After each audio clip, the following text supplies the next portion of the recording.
वो मेरा भी जिज्ञासा था, लेकिन किसी दूसरे ने ये जिज्ञासा लिख के दिया था कि मैं गलत प्रवृत्ति का व्यक्ति हूँ, मैं गलत प्रवृत्ति का व्यक्ति हूँ, तो क्या मैं शिव का शिष्य हो सकता हूँ? साहब श्री के पास एक जिज्ञासा गया। गलत प्रवृत्ति समाज में घर में हो सकता है, गलत काम किया हो, शराबी है या गलत नेचर के हैं, चोरी डकैती कभी कर लिए, कभी कुछ कर लिए, कभी किसी का सामान नुकसान कर दिए, गलत प्रवृत्ति के हैं, तो क्या हम शिव शिष्य हो सकते हैं?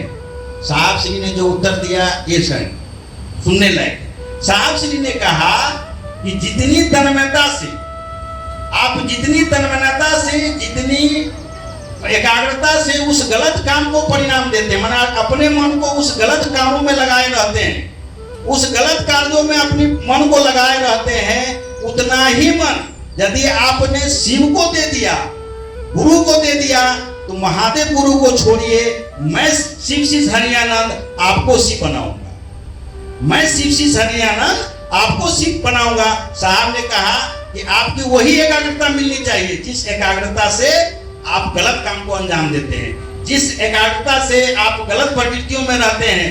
एकाग्रता रहता है ना, आपका हमारा मन रहता है ना, तब ना गलत काम होता है। कोई भी काम होगा, गलत होगा सही हो, मन एकाग्र होगा तभी होगा।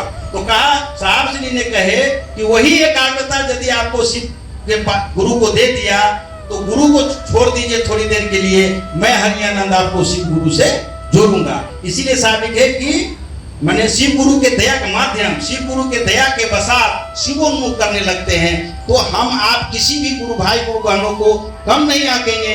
उसमें जितनी दया की हैसियत है उतना वो शिवोन्मुख कर देगा।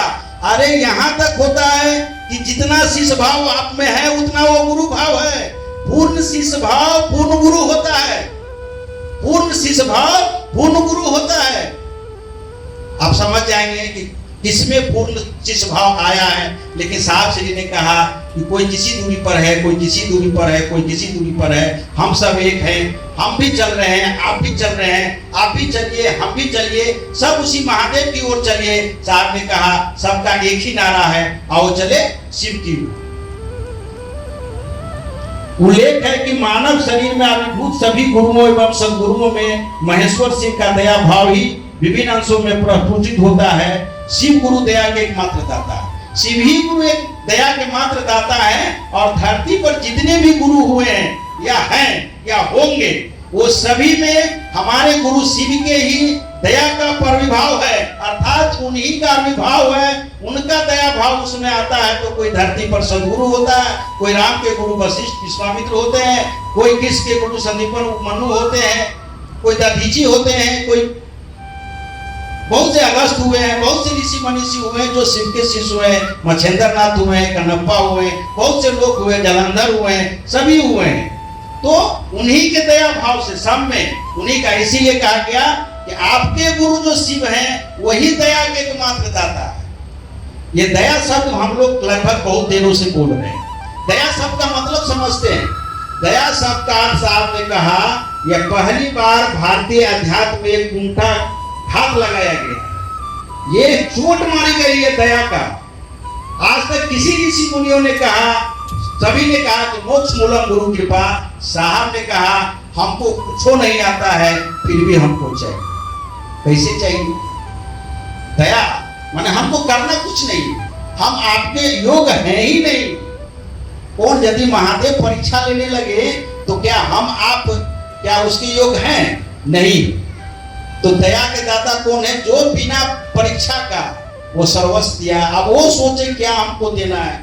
इसीलिए यह भारतीय अध्यात्म पर शिवशिष्टता का यह कुंठा का मन यह डाल रहा है।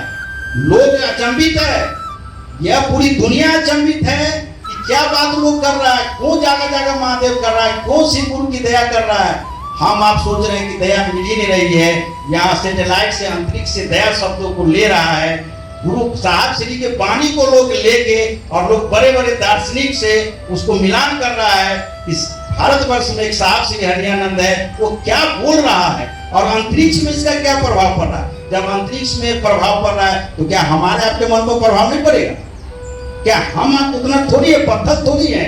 साहब श्री ने कहा पत्थर को पूछते पूछते पत्थर को शिव तो बना दिया। सुनिए साहब की बात, कि पत्थर को पूछते पूछते पत्थर को शिव बना दिया, लेकिन उसी का सबसे सुंदर रचना उस मानव को में मानवता ही नहीं दिखा तो शिव कहां से दिखे। वह मानव पत्थर को पूछते पूछते आज हम खुद पत्थर हो गए, लेकिन मेरे द्वारा पूजे गए पत्थर भगवान हो गया, शिव हो गया, ईश्वर हो गया, ईश्वर की उपाधि ले लिया, लेकिन हम मानव भी नहीं रहे। इसीलिए साहब ने कहा कि यह सब गुरु की दया से संभव है और गुरु की दया में किसी पात्रता की जरूरत नहीं है।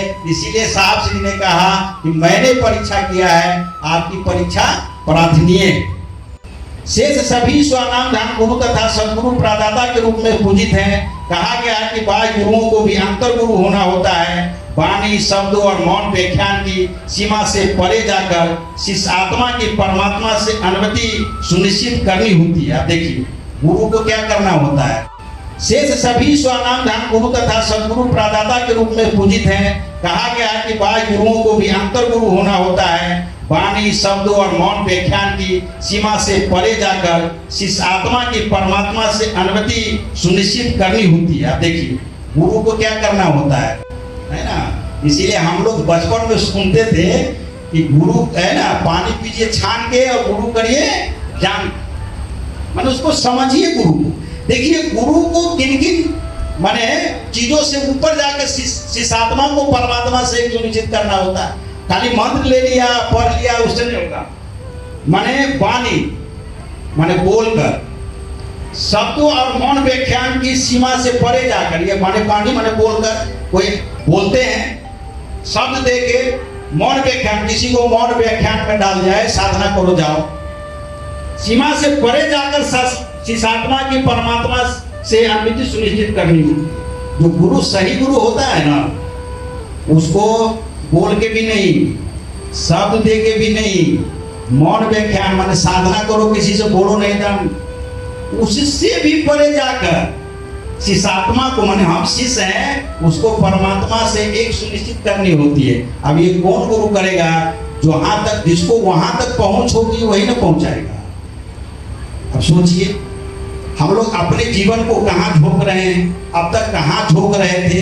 यदि शिव को भी गुरु मान लिए हैं तो इधर इधर नहीं झोंकना है, मात्र साहब श्री की बातों पर ही चलना है। साहब श्री ने कहा ठहरो तो ठहर जाओ, साहब श्री ने कहा चलो तो चलो, साहब श्री ने कहा यार मेरा बात तो मेरा कहा हुआ देवता भी जल्दी नहीं काटता है, तुम लोग क्यों काटने के चक्कर में लगे, फिर हमें पड़ जाओगे। इसीलिए कहा तो साहब श्री ने है, बातें तो गुरु महादेव की करती हैं। अरे जिन्होंने कहा है, जिनकी ये महफिल है, उस महफिल के भी सजाने वाले हमारे साहब श्री है। आज मेरे गुरु शिव की महफिल लगा हुआ है।